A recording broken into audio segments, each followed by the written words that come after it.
Hello, my Simply Impeccable listeners. And for those of you watching the video, thank you for joining me today.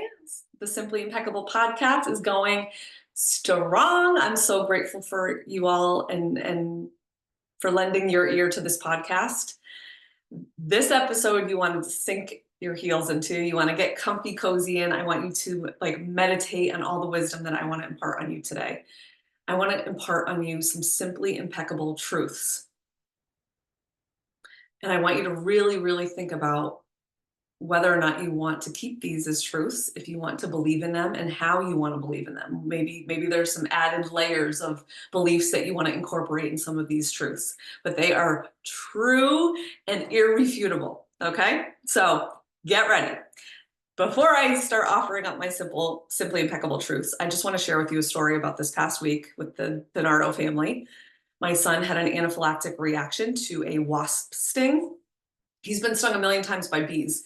So the moment he got stung and he's like, it hurts. And I don't know if this is an Italian wives' tale, but garlic is, I think it's an antihistamine. So it does alleviate some of the sting. I've been stung by bees before and I've used the garlic technique and it does help. So I ran to get the garlic. I'm at my brother's house. We had the intention of swimming in the pool, just having a relaxing, lovely day. I'm putting the garlic on his wrist where he got stung. And I said, Sal, good thing you're not allergic because we know that because you've been stung so many times.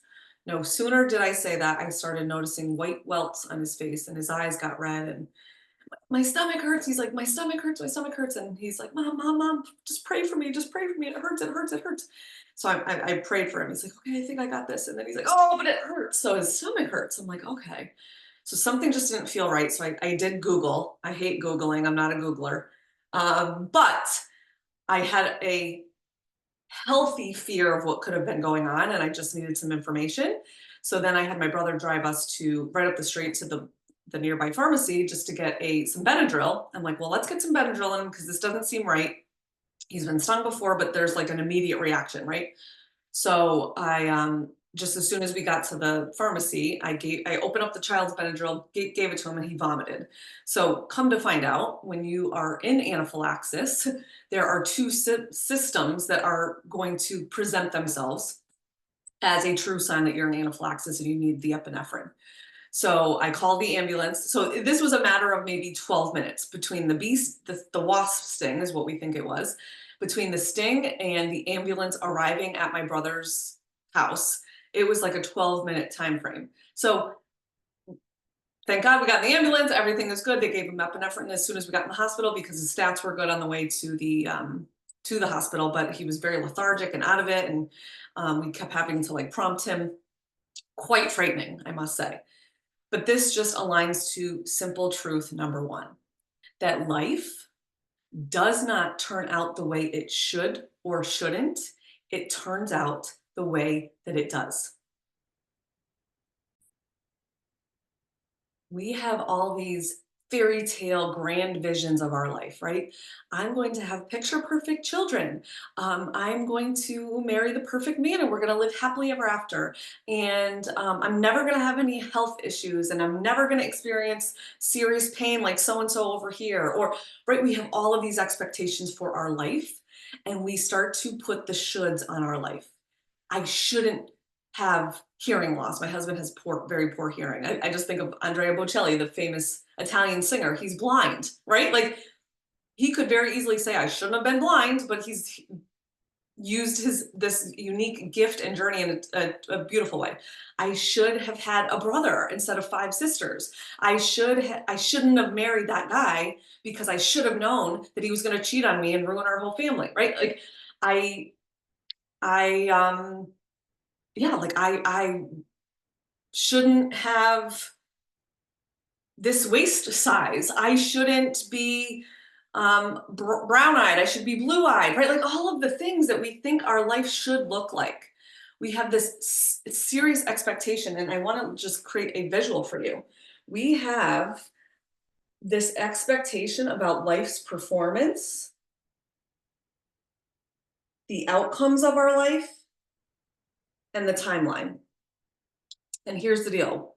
We really can't control any of these, but we become so attached to them. We can't control the performance of life. Life is always just happening in our experience. It's not happening to you or at you, it's just happening. The bee sting, my son getting stung by this wasp randomly after he's been stung a million times before and having an anaphylactic reaction when our intent was just to lay by the pool and have a chill day from zero, literally in a moment's time, the day changed. Our life changed. He now has to carry an EpiPen with him, especially in these summer months. And we're not going to feed the fear, but I can't control that, the performance of life.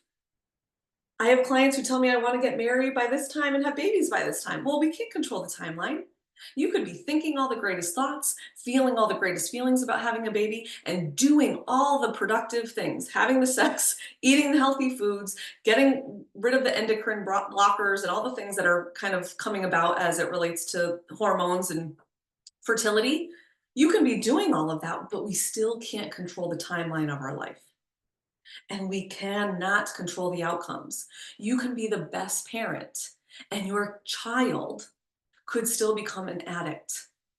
They could still make very poor life decisions. They can have unexpected things show up in their life. There is so much that we can't control over, that we do not have control over because life doesn't turn out the way it should or shouldn't. And when we have all of these expectations for the outcomes, my business should be looking like this by this time frame, right? We're trying to control the outcome. We're trying to control the timeline. Even when, like, let's say you set a boundary with someone, you can't control maybe the people in your life, right? Like, you can't control who comes into your experience, who you're working with, who you have to collaborate with, who you have to be kind of in touch with in some ways, right? And I teeter on that because I think we also can like set some firm, guidelines and firm lines in the sand with people who maybe don't align and whatnot. And I think we need to do that, but that's a whole nother simple truth. Um, you cannot control the performance and the outcomes and the timeline of your life. What you do have control over is your thoughts, your feelings, and your actions. So, in some of this, you have control, but there is still so much that we have to let go of as far as expectations. I never expected my son to have an allergy. Never would have expected that. I never expected to lose my dad at 27 years old. I never expected my sister to become a drug addict. I never expected some of my family to be struggling. I never expected any of this. But here is life coming into your experience, the good and the bad. And when we can let go of the attachment in all of these ways, we let go of some of the expectations and we kind of just let life be.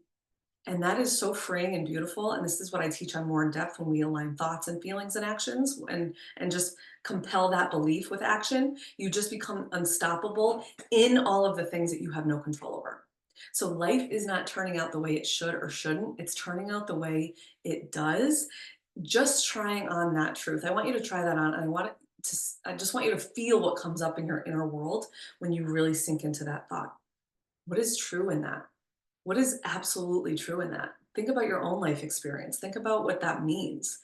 And I want you just to carry that with you because I think that's a really, really powerful belief and such a freeing belief. And it releases so much of the emotional suffering because right then and there, when you just decide that there is so much I can't control. Well, I'm going on vacation with my family next week. I can't control anyone's behaviors. I can't control the whining and all of it. Yes, I can set consequences. Yes, I can set boundaries. Yes, I can set expectations and communicate those, but I really can't control so much of the life outcomes, their performance, and the timeline. So when you can let so much of that go, you are going to be so much freer.